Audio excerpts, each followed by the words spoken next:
Hello friends. आज एक important news को कवर करने वाले हैं हम। और वो न्यूज़ है global crude oil prices. Global crude oil prices जो है वो $60 पर बैरल के नीचे आ चुके हैं। और ये इंडिया के लिए एक बढ़िया एक टेलविंड साबित हो सकता है। तो इसी टेलविंड को समझते हैं। टेलविंड मतलब एक बहुत बड़ा सपोर्टिंग फैक्टर हमारे ग्रोथ के लिए ये साबित हो सकता है। तो उसी को थोड़ा सा यहाँ पे समझने की कोशिश हम करेंगे। So international Brent crude oil prices जो है वो $60 पर बैरल के नीचे ट्रेड कर रहे हैं। और ये लेवल काफी इंपॉर्टेंट है। इसका जो रीजन है कुछ ग्लोबल सप्लाई डिमांड डायनामिक्स है, मार्केट के थोड़े बहुत सेंटिमेंट है, प्लस यूक्रेन रशिया का अगर वॉर खत्म हो जाता है तो ये भी एक फैक्टर यहाँ पे काफी मतलब मेजरली फैक्टर इन हो रहा है। सो बट ओवरऑल इंडिया के लिए, इंडियन इकोनॉमी के लिए एक बहुत बड़ा एडवांटेज, इकोनॉमिक एडवांटेज साबित हो सकता है। So that is what we need to understand कि इंडिया के लिए इसका बेनिफिट कैसे हो सकता है। तो सबसे पहला बेनिफिट होगा कि इंडिया का जो इंपोर्ट बिल है वो इसकी वजह से कम हो सकता है। इंडिया एक बहुत बड़ा ऑयल इंपोर्टर कंट्री है। हम 80% से ज्यादा क्रूड इंपोर्ट करते हैं। जो हमारे रिक्वायरमेंट है उसमें से 80% प्लस रिक्वायरमेंट हम इंपोर्ट करके बाहर से लेके आते हैं। सो ऑब्वियसली जब क्रूड ऑयल प्राइसेस कम होते हैं तो इंपोर्ट बिल ऑटोमेटिकली हमारा कम होता है। और इसकी वजह से करंट अकाउंट डेफिसिट हमारा जो है वो इंप्रूव हो जाता है। So current account deficit normally improve होने से रुपी पे प्रेशर कम पड़ता है। अभी करंटली जो सिचुएशन चल रही है, the kind of foreign institutional investors outflows we are seeing, US India trade deal ना होने की वजह से सेंटिमेंट्स जो हमारी करेंसी के अगेंस्ट निगेटिवली प्लेस्ड है। तो उन सारी निगेटिव चीजों में क्रूड ऑयल प्राइसेस का नीचे जाना ये हमारे लिए काफी पॉजिटिव साबित हो सकता है। इसका दूसरा बेनिफिट क्या हो सकता है? इन्फ्लेशन में रिलीफ का बेनिफिट यहां पे हो सकता है। चीपर क्रूड का डायरेक्ट इंपैक्ट इन्फ्लेशन पे हो सकता है।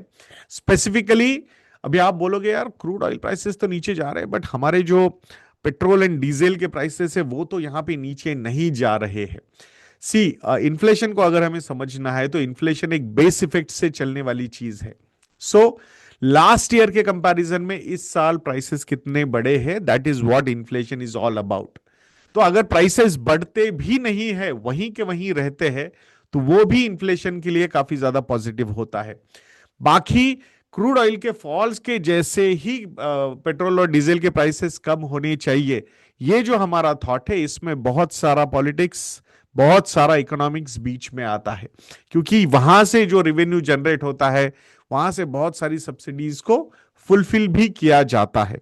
और इन्फ्लेशन को ना बढ़ने देना ये एक जैसा ऑब्जेक्टिव होता है, तो उसको सेम प्राइसेस पे रख के भी आप इन्फ्लेशन को कंट्रोल कर सकते हो। क्या सही है, क्या गलत है, क्या करना चाहिए? आई थिंक जब रियल जीडीपी ग्रोथ 8.2% का आता है, नॉमिनल जीडीपी 8.7% का आता है, तो वो भी क्रिटिसिज्म होता है। बट अगर, और उसका एक एडवांटेज ये भी निकलता है कि 0.5% का इन्फ्लेशन रहा, बट 0.5% का अगर इन्फ्लेशन रहता है तो ओवरऑल अर्निंग्स ग्रोथ म्यूटेड रहते हैं। तो ये बैलेंसिंग एक्ट है जिसको मतलब निभाना पड़ता है। तो क्या सही है क्या गलत है, I think you people are right to जज। बाकी कमेंट में आप डेफिनेटली वो दिल लिख सकते हैं, वो सारी चीजें। अब और एक फैक्टर जो हम देख सकते हैं इससे पॉजिटिव क्या होता है, तो प्रॉफिट फॉर रिफाइनर्स और गवर्नमेंट का रेवेन्यू वहां पे बढ़ता है। सो इंटरेस्टिंग पॉइंट ये है कि स्टेट ओन्ड रिफाइनर्स जैसे कि इंडियन ऑयल हुआ या फिर बीपीसीएल हुआ या फिर एचपीसीएल हुआ, इनके प्रॉफिट्स में काफी बड़ा ह्यूज जंप देखा गया। Year on year I think 400 plus profit growth in companies में देखा गया है। और अगर और क्रूड ऑयल प्राइसेस यहां पे गिरते हैं तो definitely that particular profitability will be on the higher side. Obviously majorly PSUs है तो गवर्नमेंट को वहां से डिविडेंड्स भी काफी अच्छे मिलते हैं। And that's how they take care of the physical discipline जो उनको फॉलो करना है वो भी वहां पे मतलब फॉलो किया जाता है। सो इंडिया की ग्रोथ के लिए ये इसका क्या मतलब ये मायने रखता है।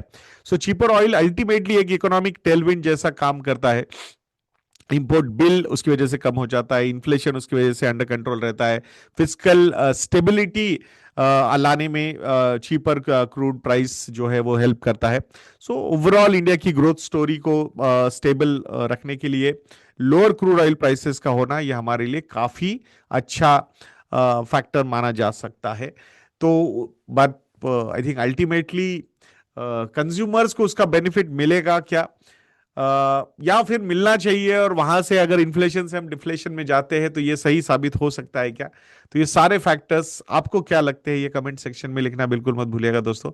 ऐसे वीडियोस के लिए चैनल पे बने रहिए, वीडियो को लाइक करना, शेयर करना और चैनल को सब्सक्राइब करना बिल्कुल मत भूलिएगा। नेक्स्ट वीडियो में मिलते हैं। जय हिंद।